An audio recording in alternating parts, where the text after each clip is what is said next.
For 18 years, Daniel and Emily Carter had been the epitome of a happy family. They lived in a quaint suburban neighborhood. Their two children, Sophie and Ethan, were the pride of their lives. Daniel, a successful architect, and Emily, a dedicated school teacher, seemed to have it all: love, stability, and a future filled with promise. But beneath the surface of their seemingly perfect life, cracks were beginning to form. It started with a simple comment from a colleague at a company party. "You know, Daniel, Ethan doesn't look much like you," joked Mark, a fellow architect. Daniel laughed it off, but the seed of doubt had been planted. Daniel couldn't shake the comment. He began to notice little things: Ethan's hazel eyes, so different from his own deep brown, Sophie's dimples that didn't match anyone in his family. He tried to dismiss his growing suspicions, but they gnawed at him relentlessly. One night, after the kids had gone to bed, Daniel confronted Emily. "Is there something you need to tell me?" he asked, his voice trembling. Emily's face paled, but she quickly composed herself. "What are you talking about, Daniel?" she replied, her tone defensive. Daniel hesitated. He wanted to trust her, but the doubts were too strong. "I need to know the truth, Emily.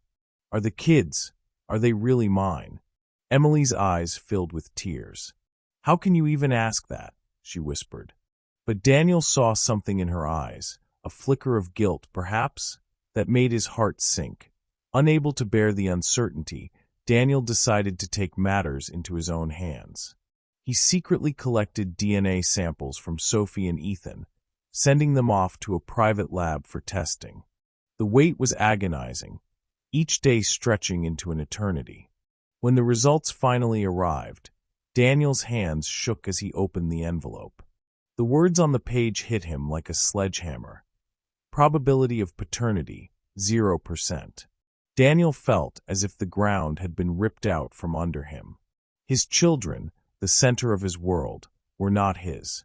The life he had built, the love he had given, it had all been a lie. Daniel confronted Emily with the results, his voice cold and steady. "How could you do this to me?" "To us," he demanded. Emily broke down, tears streaming down her face. "I never wanted to hurt you, Daniel. It was a mistake, a moment of weakness. I thought I could bury it, that it wouldn't matter." "Who is their father?" Daniel asked, his voice barely above a whisper. Emily hesitated, then whispered a name that sent a chill down Daniel's spine. "Mark. Mark. His colleague, his friend. The man who had joked about Ethan's resemblance." The betrayal cut deeper than Daniel could have imagined. Daniel's world spiraled into chaos. He moved out of the family home, unable to face Emily or the children. He threw himself into his work, but the pain followed him everywhere.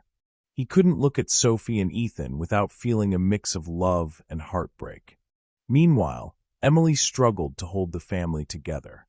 She tried to reach out to Daniel, begging for forgiveness, but he was too broken to listen.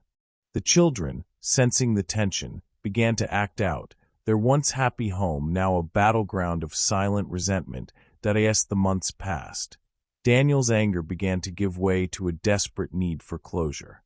He decided to confront Mark, the man who had destroyed his life. He tracked him down at a local bar, where Mark was nursing a drink. "You have no idea what you've done," Daniel said, his voice low and dangerous. Mark looked up, his expression a mix of guilt and defiance. "I didn't mean for any of this to happen," he said. "It was just a mistake."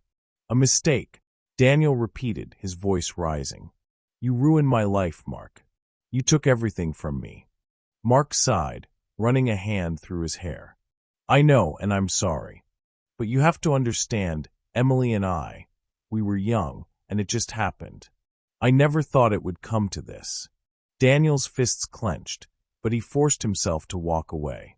He knew that violence wouldn't solve anything, but the pain inside him was unbearable. In the months that followed, Daniel sought therapy to help him cope with the betrayal. He began to rebuild his life, piece by piece, but the scars remained. He still loved Sophie and Ethan, But the knowledge that they weren't his biological children created a distance that he couldn't bridge.